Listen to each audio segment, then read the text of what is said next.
कार्यक्रम का शुभारंभ या श्री गणेश करते हैं तो अपने इष्ट देवों को याद करते हैं। आत्मविश्वास के साथ आगे बढ़ने के लिए, सही और सच्चे परिणाम के लिए तो मैं मंचस्थ अतिथिजनों से निवेदन करूंगा, हमारे इष्ट देव वीर तेजा जी को पूजन कर आज के इस कार्यक्रम का आगाज करें। मंचस्थ अतिथिजन।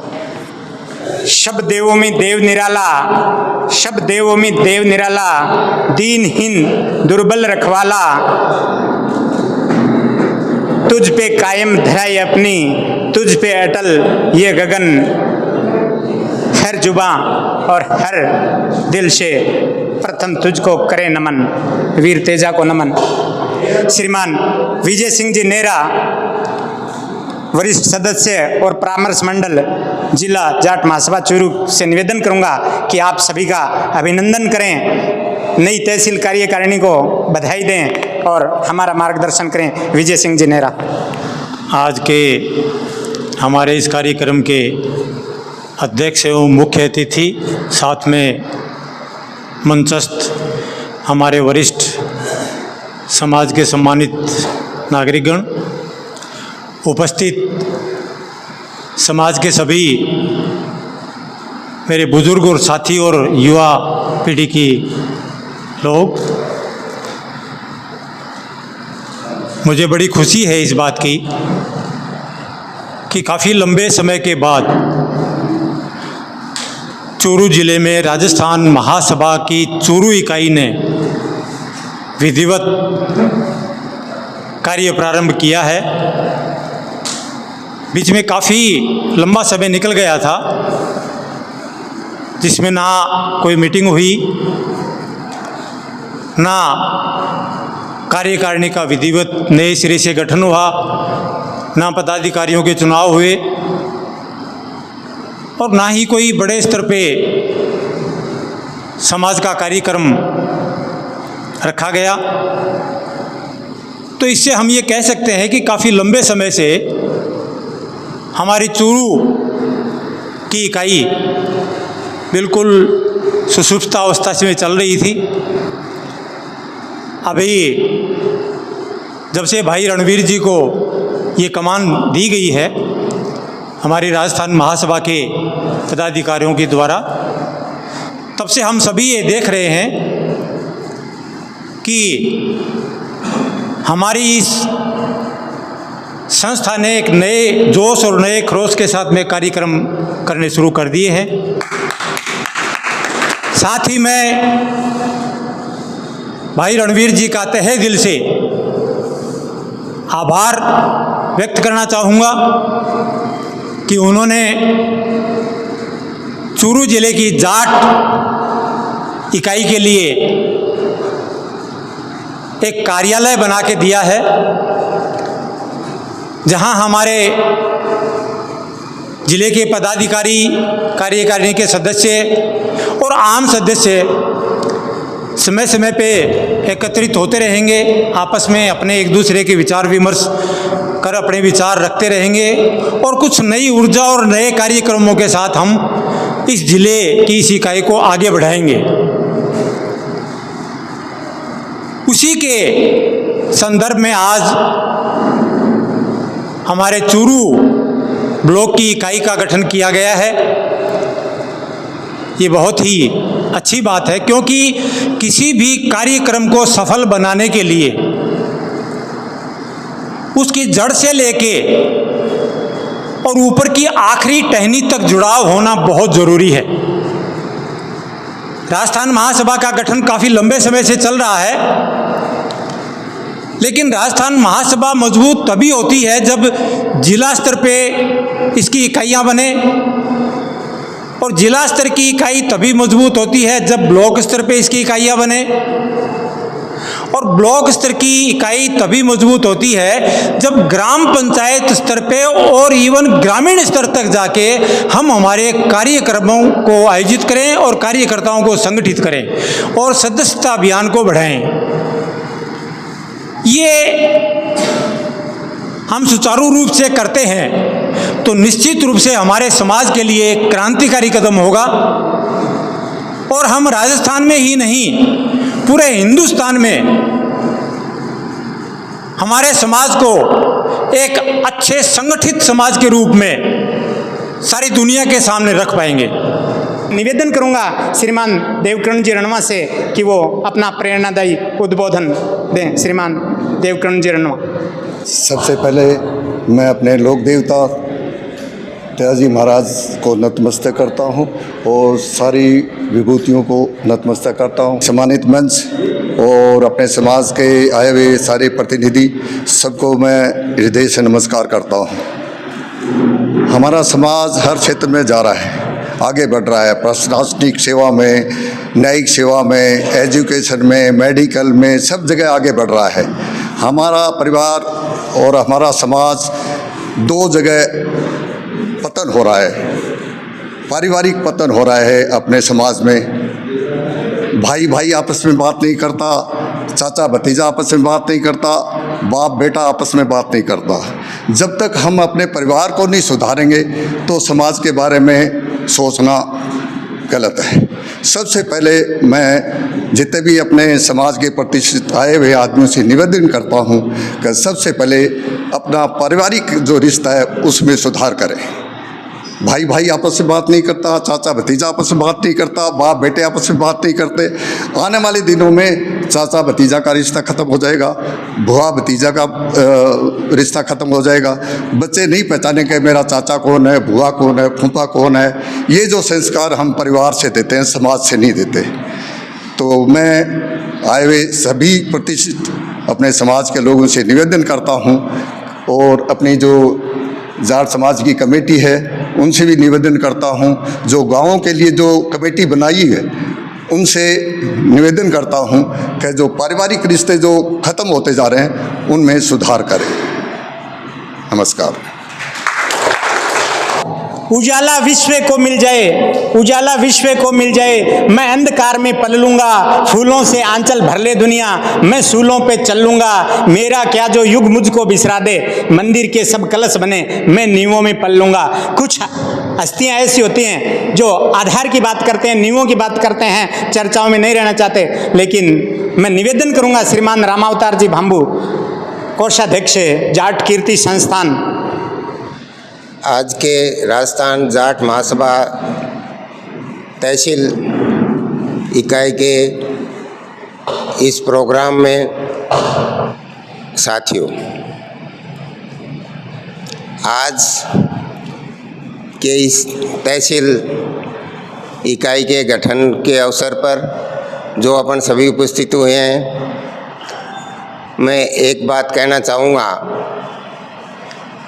कि अभी अपन काफ़ी आगे पहुंच गए, जिससे दूसरे समाजों में प्रतिस्पर्धा की भावना पैदा हुई है और उस प्रतिस्पर्धा से अपने को लड़ाई लड़ने के लिए अभी अपने को खुद को जागरूक होना पड़ेगा। जो नई पीढ़ी है उसको जागरूक करना पड़ेगा और जो चीज़ अपने अभी हासिल की है उसको कोई छीन ना ले। सिर्फ इतना ही यदि अपन प्रयत्न करेंगे तो अपन और आगे बढ़ने की कोशिश कर सकते हैं। जाग जाता है देश, जाग जाता है देश, जब जवानी जाग जाती है, मौत भी शर्मा जाती है जब कुर्बानी रंग लाती है। नौजवानों में वो ऊर्जा होती है, वो उल्लास होता है, वो सबल होता है और वो सामर्थ्य होता है कि वो दिशा और दशा दोनों बदल सकते हैं। इसी बात को ध्यान में रखते हुए हमारे इस महासभा के जिला अध्यक्ष ने चूरू तहसील में एक लगभग मैं यूँ कहूँ कि औसत स्तर पर युवा टीम उतारी है। जानना चाहेंगे आपकी क्या अपेक्षाएं हैं, क्या आकांक्षाएं हैं और क्या चाहते हैं। श्रीमान रणवीर सिंह जी कसवा। आज के राजस्थान जाट महासभा की तहसील इकाई के गठन के अध्यक्षता कर रहे पूर्व एमडी धन्यवाद साहब, सम्मानित मंच, अति सम्मानित मेरे सामने विराजित मेरे समाज के अग्रज एवं अनुज, राजस्थान जाट महासभा का गठन आज कोई नया नहीं है। सन 1971-72 में इसका रजिस्ट्रेशन हुआ था, जिसका क्षेत्राधिकार पूरा राजस्थान। धीरे धीरे क्या है कि समाज की विभिन्न गतिविधियों में इस संगठन ने काम किया। मुख्य रूप से मंडल कमीशन की जो रिपोर्ट लागू की गई थी, उसमें हमारी बिरादरी को ओबीसी से बाहर रखा गया था। उसकी लड़ाई में राजस्थान जाट महासभा का अग्रिम रोल रहा और जिसके परिणाम स्वरूप हमें ओबीसी में आरक्षण मिला। तत्पश्चात धीरे धीरे इस संगठन ने जिला वाइज काम शुरू किया। चूरू जिले में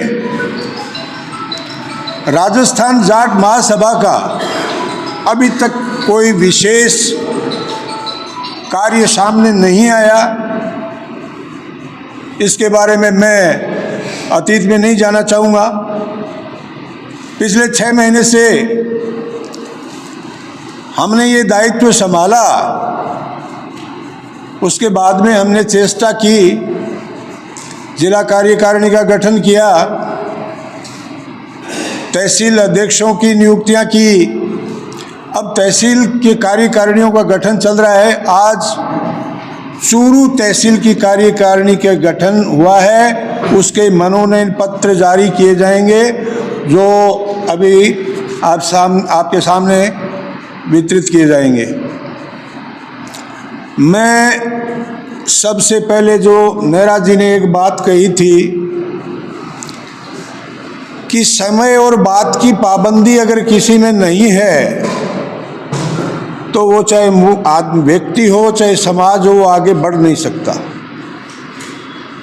मैंने मेरे जीवन में, मैं आपके सामने जो खड़ा हूं, मैंने मेरे जीवन में 100% तो नहीं कहूँगा, लेकिन 90% तक इसकी कोशिश की है।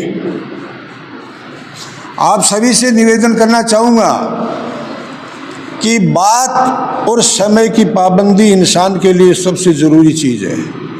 भविष्य में चाहे 2 आदमी 5 आदमी कम हो तो हो, हमारी जो भी मीटिंग होगी, मैं जिस मीटिंग को आहूत करूँगा, समय की विशेष तौर से उसको ध्यान रखा जाएगा। मेरा सभी से निवेदन है कि समय पे आप निश्चित रूप से पहुँचे। दूसरा मैं ये कहना चाहूँगा कि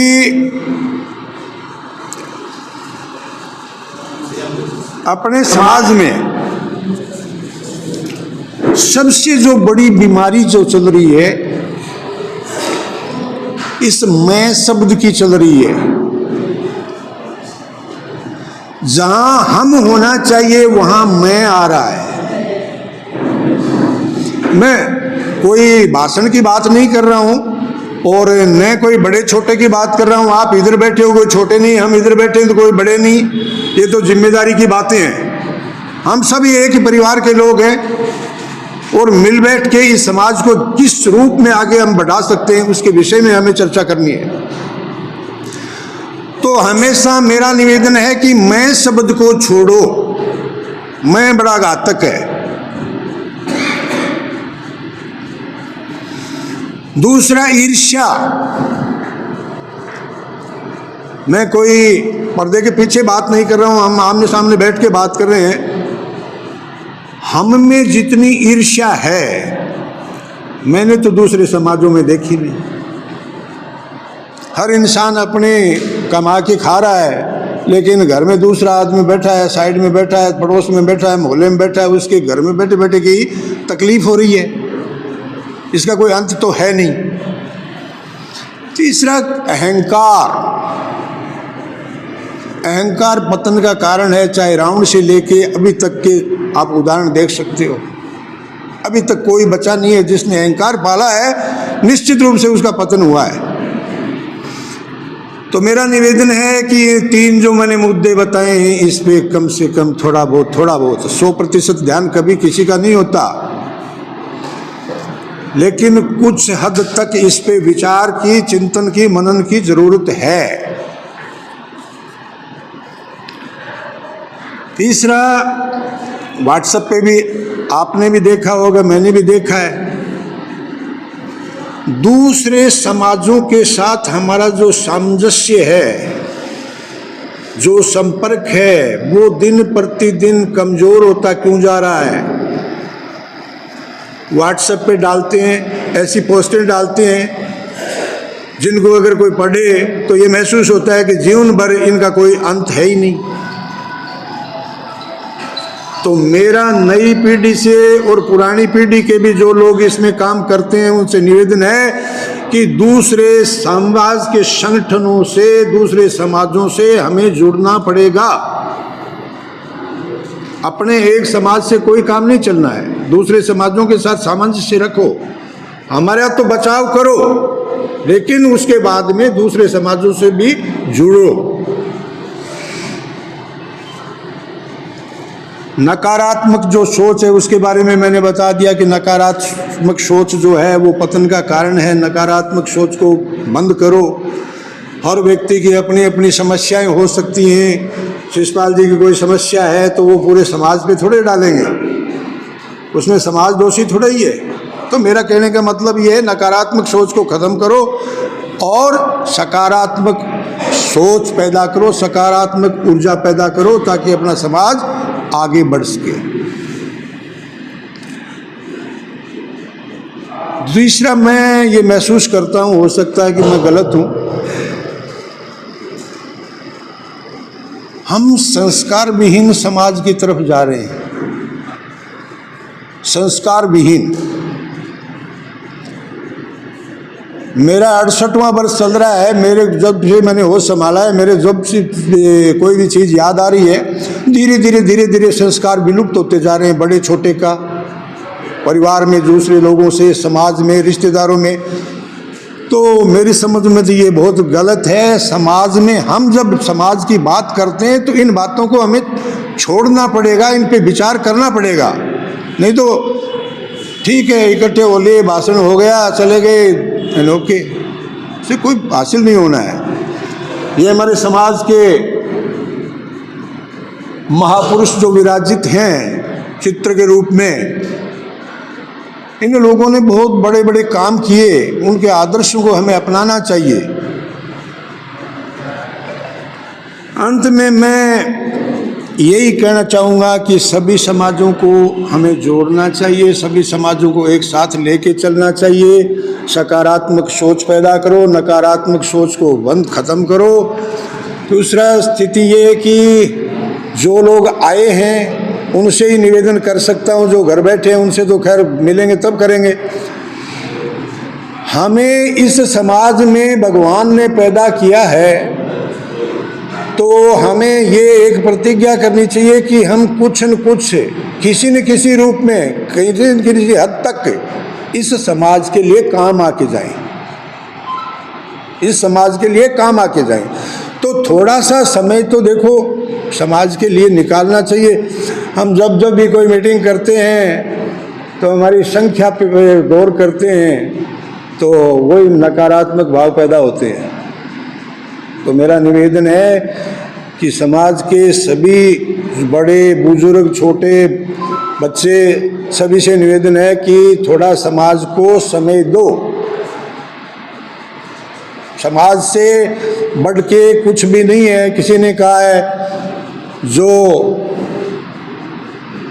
कौम का नहीं वो किसी काम का नहीं। आप सभी लोग पधारे, मेरे को सुना, उसके लिए बहुत बहुत धन्यवाद। जय हिंद, जय भारत। पीछे एक ऐसी हस्ती बैठी हैं जिसको मैं ये कहूं कि आंदोलन का पर्याय कह दूं या संघर्ष का सारथी कह दूं या सफलता का साक्षी कह दूं। श्रीमान रामरतन जी सिहागे, प्रांतीय उपाध्यक्ष राजस्थान जाट महासभा, हर वर्ग और हर क्षेत्र के लिए सदैव अपना सीना ताने खड़े रहते हैं और निश्चित रूप से उस संघर्ष का नतीजा सफलता ही मिला है। श्रीमान रामरतन जी सिहाग। राजस्थान जाट महासभा की तहसील कार्यकारिणी के विस्तार के इस कार्यक्रम में मैं सबसे पहले हमारे लोक देवता वीर तेजाजी महाराज और हमारे महापुरुषों को नमन करता हूं, जिनकी विरासत के दम पर आज हम यहाँ बैठे हैं।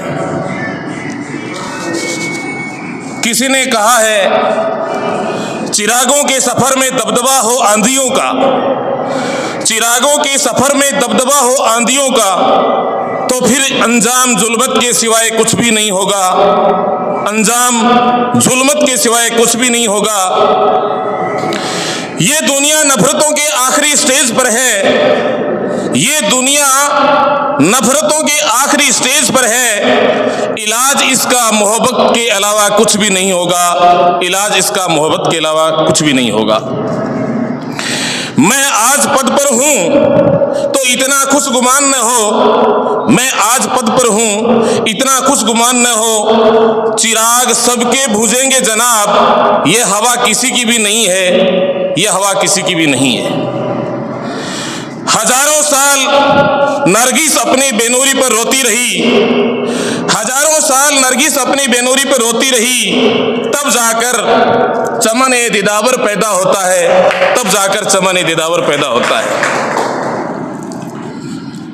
राजस्थान जाट महासभा की तहसील इकाई के इस कार्यकारिणी विस्तार कार्यक्रम के मुख्य अतिथि सारे के सारे युवा और अग्रिम पंक्ति के जो लोग इस कार्यक्रम में आए हैं, मन से आपका राजस्थान जाट महासभा वीर तेजाजी सामुदायिक प्रांगण में आपका हार्दिक स्वागत और अभिनंदन है। आदरणीय समाजजनों, राजस्थान जाट महासभा अखिल भारतीय जाट महासभा की इकाई है। अखिल भारतीय जाट महासभा की स्थापना उस समय हुई जिस तत्कालीन समय के अंदर ब्रिटानिया हुकूमत का अत्याचार भारत के अंदर प्रमाण पर था। ऐसे समय में पंजाब प्रांत में किसानों की लड़ाई लड़ने वाले मां भारती के लाल सर छोटू राम ने जन्म लिया था, जिन्होंने अभावों और संघर्षों के बल पर चौधरी छोटू राम जी लांबा के सहयोग से शिक्षा प्राप्त करके 1907 के अंदर अखिल भारतीय जाट महासभा की स्थापना की, जिन्होंने अपनी ताकत के दम पर, अपनी कौम के दम पर कभी भी मोहम्मद अली जिन्ना को पंजाब के अंदर घुसने नहीं दिया। उसने ये संदेश दिया सर छोटू राम ने कि हिंदुस्तान और पंजाब की धरती पर की तरफ देख लिया तो जिन्ना ठीक नहीं है। ऐसे लोग जो मुगलों से, जो विदेशी आक्रांता, चाहे डच हो, चाहे फ्रांसीसी हो, चाहे पुर्तगाली हो, चाहे शक हो, चाहे हूण हो, चाहे कुषाण हो और चाहे अंग्रेज हो, और तो और दम तोड़ती देसी रियासतें थी यहाँ जो सामंतशाही व्यवस्था का परिचायक थी, चौधरी छोटू राम जी उनसे भी लड़े थे। चौधरी छोटू राम जी ने 1925 के अंदर पुष्कर के अंदर जाट महासभा का सम्मेलन किया था, जिस समय अलवर के महाराजा चौधरी किशन सिंह जी थे, उनके अध्यक्षता में वो मीटिंग हुई थी और जाट समाज के योद्धाओं को उन्होंने जागृत करके अंग्रेजों से लड़ने के लिए, अपने अधिकारों से लड़ने के लिए और सामंतवादी व्यवस्था का विरोध करने के लिए उनको तैयार किया था। ऐसे हमारे महापुरुष थे। कल भी हमारे कर्मवीर योद्धा चौधरी चरण सिंह की पुण्यतिथि थी। मुझे उस समय महापुरुषों को याद करते खुशी भी हुई, लेकिन थोड़ी तकलीफ ये हुई कि ऐसे व्यक्ति जो मिट्टी के झोंपड़े में पलकर 1923 के अंदर साइंस में स्नातक की डिग्री, कला की डिग्री, वकालत की डिग्री प्राप्त करके हमारी कौम के लिए लड़े, आज आप जिस वजह से बैठे हो ना, जिस आजादी के अंदर खुली हवा में सांस ले रहे हो, जिन अधिकारों की बात कर रहे हो, जिस संविधान के बल पर हम पंच से लेकर के पंचायती राज संस्थाओं से लेकर के देश की सबसे बड़ी पार्लियामेंट के अंदर अपना प्रतिनिधित्व करते हैं, हम जिन सरकारी सेवाओं में, हम जिन IAS, ICS और IFS में हैं, ये सब उन्हीं की देन है।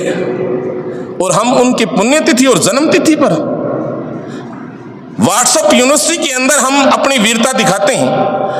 अरे उनके जीवन आदर्शों को संगोष्ठियों, कार्यशालाओं के माध्यम से तो आप नहीं करते हो, कम से कम पुण्यतिथि जयंती पर अश्रुपूर्ण नेत्रों से श्रद्धा सुमन तो अर्पित करने के लिए कम से कम आना हमारा नैतिक कर्तव्य बनता है कि नहीं बनता? लेकिन बड़ा अभाव है, क्योंकि सरदार भगत सिंह जी जैसे क्रांतिकारी जो युवावस्था प्रमाण चढ़ते ही शहीद हो गए, क्या उन्होंने सोचा था कि मेरी शहादत से देश को आजादी मिलेगी? अकेले की शहादत से। लेकिन उन्होंने ये कहा था कि मेरी शहादत से देश के अंदर एक कारवां, एक सैलाब उमड़ेगा युवाओं का और जनता का, जो ब्रिटानिया हुकूमत की चूल्हे हिला देगा। और हुआ भी ऐसा ही। अरे उन लोगों को भूल गए आज हम। राजस्थान जाट महासभा ने आरक्षण की लड़ाई लड़ी, आपको विदित हो। हमारे लोहिया कॉलेज खेल मैदान के अंदर हिंदुस्तान के बड़े बड़े जाट नेता आए थे और बहुत बड़ी भीड़ के साथ हमारा कार्यक्रम हुआ और उसमें हमने आरक्षण की मांग रखी। और उस आरक्षण की मांग के बदौलत अटल बिहारी वाजपेयी को सीकर की सभा में घोषणा करनी पड़ी कि राजस्थान के अंदर हमारे 5 भी सांसद आ जाएं तो हम आपको आरक्षण दे देंगे जाट समाज को। लेकिन 10-12 प्रतिनिधि हमारे बन के चुन के गए और हमें आरक्षण मिला। उस आरक्षण से पंच प्रधानी और सांसदी तक हम पहुंचे हैं। हर राजकीय सेवाओं के अंदर हमारा आरक्षण होने से भागीदारी बढ़ी है। हमारी कौम आर्थिक रूप से, सामाजिक रूप से आगे बढ़ी है, लेकिन नैतिक रूप से पीछे हटी है। मैं हमेशा हर कार्यक्रमों के माध्यम से ये कहता हूं और आज हमें भी ये संकल्प लेके जाना चाहिए यहां से कि कम से कम सुबह उठते ही शाम तक एक कोई काम ऐसा करें जो हमारी कौम के काम आए।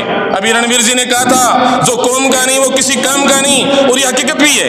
एक दिन इस संसार से आपको जाना पड़ेगा, कुछ तो काल के कपाल पे लिखे जाओ ताकि दुनिया आपको याद करती रहे। और दूसरा संकल्प ये लेके जाना है हमें कि हम हमारे समाज के किसी भी व्यक्ति की सार्वजनिक रूप से या किसी दूसरे लोगों के बीच में आलोचना नहीं करेंगे, हम उसकी बुराई नहीं करेंगे। सौगंध आपको इन महापुरुषों की, ये संकल्प लेके जाना है, नहीं तो आगे नहीं बढ़ पाओगे। संघर्ष करने का दम चाहिए, ताकत चाहिए। कौन मार देगा आपको? डेथ इज यूनिवर्सल ट्रुथ, मृत्यु आ रही है, सत्य सबकी होगी एक दिन, और वो दिन आएगा उससे कोई नहीं बचेगा।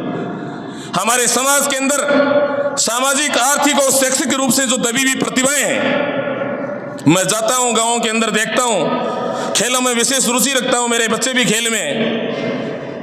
हमारे समाज के अंदर ऐसे ऐसे लड़के और लड़कियां हैं जिन्हें सुविधा मिले, खेल की कोचिंग मिले, प्रॉपर कोच मिले, प्रॉपर आर्थिक सुविधा मिले, तो इंडिया में तो क्या वर्ल्ड में किसी का नाम ऐसे ही नहीं आने दे रहे हैं। वो शिषपाल जी बुढ़ानिया बैठे, उनको पता है प्रतिभाएं बहुत हैं, हम कभी ध्यान नहीं देते हैं।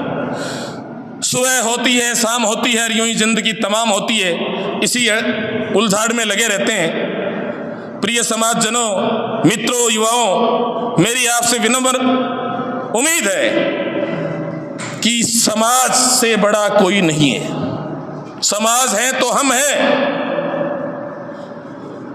हर आदत ये डाल लो अपने मानस में कि मेरी कौम के किसी भी व्यक्ति के साथ अन्याय नहीं होने दूंगा। बादशाह औरंगजेब कहा करते थे, उनके जीवनी में लिखा हुआ है कि दिल्ली के नजदीक एक ऐसी कौम रहती है जिसको छेड़ना ततैये के छत्ते के को छेड़ने के समान है। इस कौम में एकता नहीं है। यदि एकता होती तो दिल्ली का तख्ता हासिल करने में ये कभी कामयाब हो जाती, हमारी बारी नहीं आती।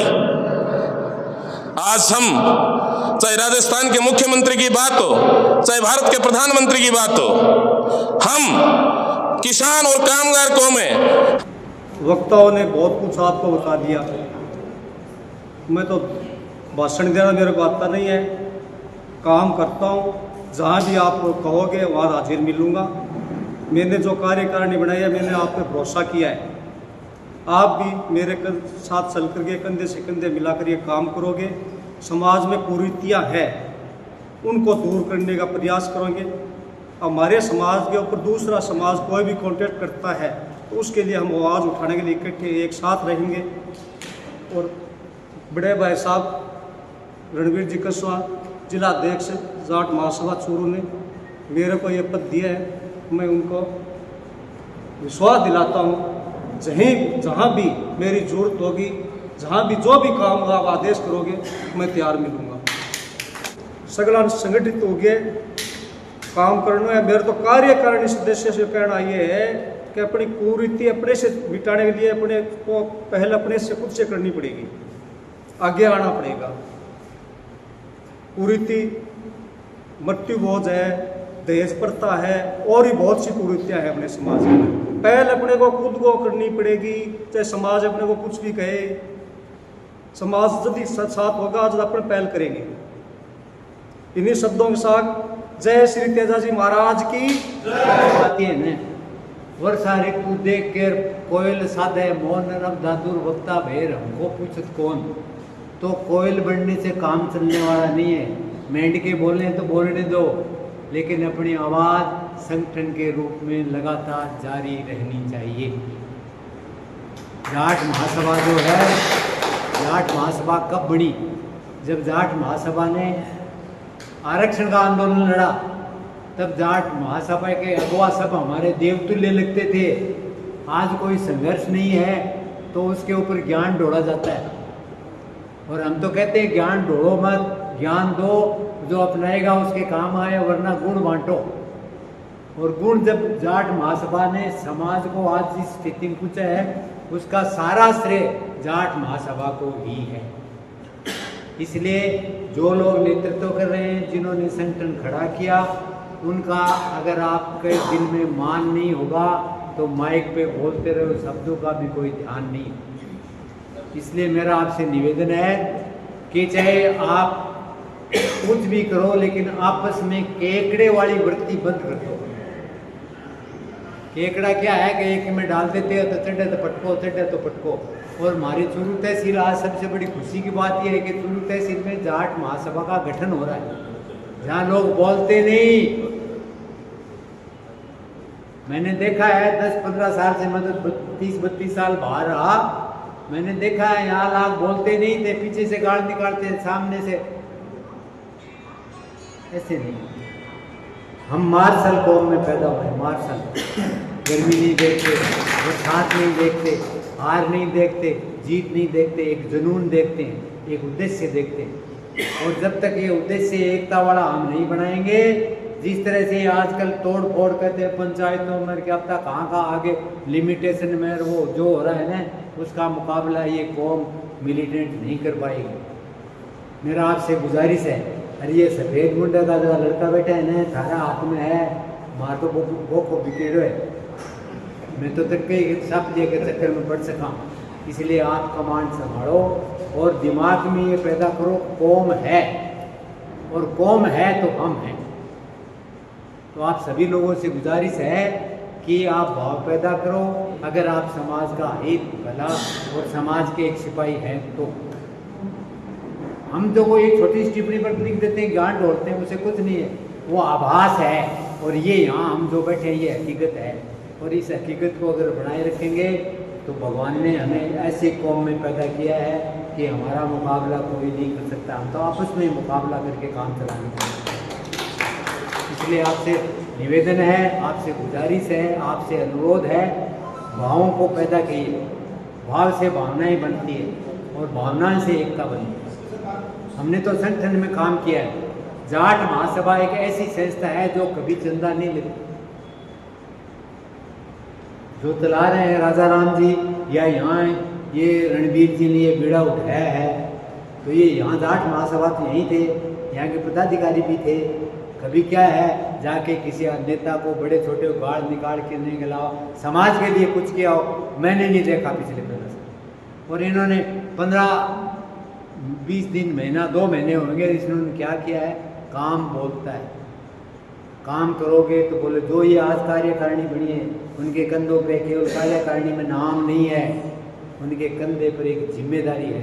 चूरू तहसील की खासकर, क्यों यहाँ बहुत धूल लगे हुए, टंटियाँ गड़ गई। आज सारा काम होता है राजनीति से। जब हम चलते हैं तो पर्वत हिलते हैं, जब हम चलते हैं तो पर्वत हिलते हैं, जब हम मचलते हैं तो तूफान मचलते हैं। हमें बदलने की कोई कोशिश मत करना, हम जब बदलते हैं तो इतिहास बदलते हैं। श्रीमान कुमार सिंह जी।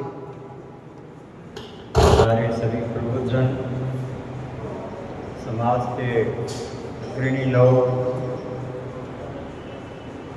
मनसा सिंह, प्रांतीय उपाध्यक्ष रामरतन जी, हमारी ये जो जाट महासभा है ये एक प्रकार का प्रेशर ग्रुप है जो अपने हितों की रक्षा के लिए तत्पर रहता है। हम सभी पढ़ते आए हैं, सभी जानते हैं कि संगठन में शक्ति है। उसी के उद्देश्य को लेकर के ये सामाजिक संगठन बनते हैं। इस जाट महासभा का, राजस्थान जाट महासभा का 50-55 साल का इतिहास है। जाट महासभा ने राजस्थान में काम किए हैं, चाहे वो सामाजिक हों, आरक्षण में काफ़ी अहम भूमिका रही है। किसी समाज को आगे बढ़ने के लिए, जिंदा रहने के लिए संगठन होना बहुत आवश्यक है। जिन समाजों का संगठन नहीं है वो समाज इस समय पिछड़े हुए हैं, क्योंकि उनकी आवाज़ सुनी नहीं जाती। मेरा सौभाग्य है कि मैं ऐसे एक स्वाभिमानी कौम में पैदा हुआ। जाट कौम एक स्वाभिमानी कौम है, कम खा लेगी लेकिन स्वाभिमान से समझौता नहीं करेगी, और हमेशा संघर्षशील रहे हैं, परिश्रमी रहे हैं। और आज भी ये कोई हमारा कोई बहुत बड़ा पुरातन इतिहास तो जो रहा है, हम हमेशा ही शोषित रहे हैं।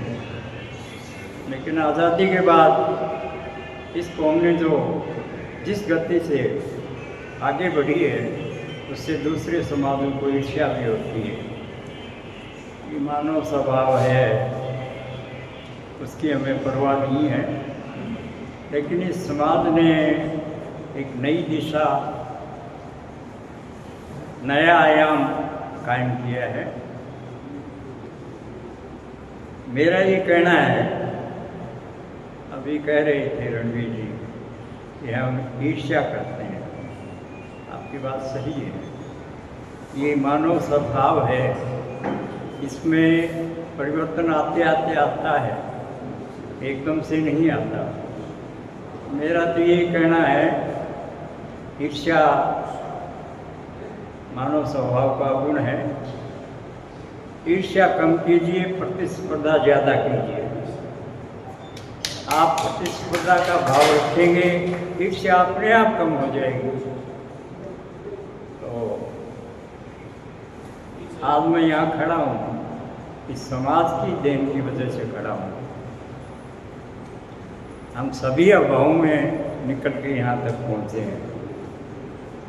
हमारी कोई ऐसी राजस्थान जाट महासभा तहसील चूरू मेरे इष्ट देवी देवताओं के नाम पर शपथ लेता हूँ कि मैं समाज में सदैव समरसता, भाईचारे, सौहार्द एवं कल्याण की भावना से कार्य करूंगा।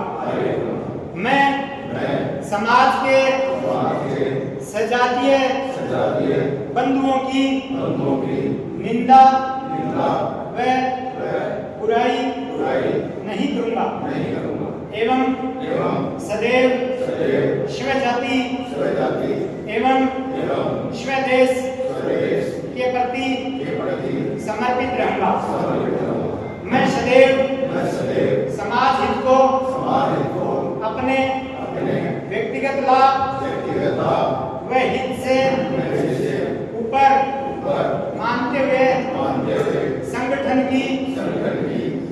गतिविधियों को सही दिशा व प्रगति प्रदान कर समस्त प्रकार की बुराइयों को दूर कर सकारात्मक वातावरण निर्माण के लिए प्रयासरत रहूंगा।